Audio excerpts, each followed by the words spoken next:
ഇന്നൊരു അടിപൊളി മെഷീൻ നിങ്ങൾക്ക് പരിചയപ്പെടുത്തി തരാം. അതിൻ്റെ ബോബിൻ കേസും അതിൽ ലോഡ് ചെയ്തിട്ടുള്ള ബോബിനുമാണ് നമ്മൾ ഈ കാണുന്നത്. ഓക്കെ, ഇതാണ് അതിൻ്റെ ബോബിൻ. ഇതിൽ എങ്ങനെയാണ് വൈൻഡ് ചെയ്യുന്നത് നോക്കാം. ഇതാണ് മെഷീൻ.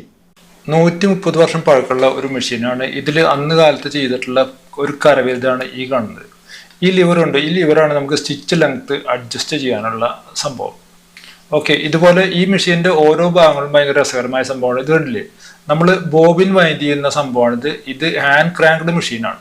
ഓക്കെ, ഇങ്ങനെയാണ് നമ്മൾ ഇതിൽ ബോബിൻ വൈൻഡ് ചെയ്യണത്. അപ്പോൾ ബോബിൻ വൈൻഡ് ചെയ്തതിന് ശേഷം ഇതിൽ നമുക്ക് സ്റ്റിച്ച് ചെയ്ത് നോക്കാമെന്ന്. ഇതുണ്ട്, ഇതാണ് നമ്മൾ വൈൻഡ് ചെയ്ത ബോബിൻ. ഇതാണ് നമ്മുടെ ബോബിൻ കേസ്. ഇതുപോലെയാണ് നമ്മൾ ബോബിൻ കേസ് പുറത്തേക്ക് എടുക്കുന്നത്. അതിനുശേഷം ഇതുപോലെ നമ്മൾ ഈ ബോബിൻ ഇതിൽ ലോഡ് ചെയ്യുക. ഓക്കെ, ബോബിൻ ലോഡ് ചെയ്യുന്നതൊക്കെ ഭയങ്കര രസമായ ഒരു സംഭവമാണ്. ഈ ബോബിൻ തന്നെ നമ്മൾ കണ്ടില്ലേ. ശേഷം നമ്മൾ സാധാരണ ബോബിനിൽ ചെയ്യുന്ന അതേ പണികൾ തന്നെയാണ്, പക്ഷേ ഇതിൻ്റെ കേസിൻ്റെ ഷേപ്പും ഡിസൈനൊക്കെ വ്യത്യാസമുണ്ട്.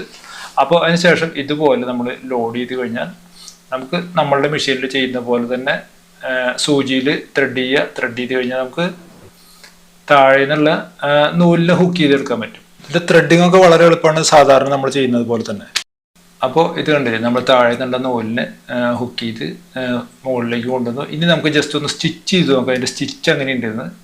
130 വർഷം പഴക്കമുള്ളൊരു മെഷീനല്ലേ, അപ്പോൾ അതിൻ്റെ സ്റ്റിച്ചിന് ആ ഒരു ഫിനിഷിങ് അന്ന് കാലത്തും കൊടുത്തിട്ടുണ്ട്. ഒരു ജർമ്മൻ മെയ്ഡ് മെഷീനാണ്.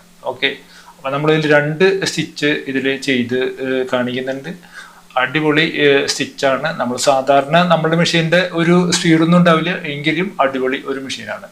അപ്പോൾ നമുക്ക് ഇതിൻ്റെ ഒരു ഫുൾ വീഡിയോ നമുക്ക് വരുന്നുണ്ട്. അതിൽ നമുക്ക് കാണാം നമുക്കിതിൽ എങ്ങനെ നമുക്കൊരു ഡ്രസ്സ് സ്റ്റിച്ച് ചെയ്യാൻ നോക്കാം. അടുത്ത ഒരു അടിപൊളി വീഡിയോയുമായിട്ട് നമുക്ക് വീണ്ടും കാണാം. Thank you for watching.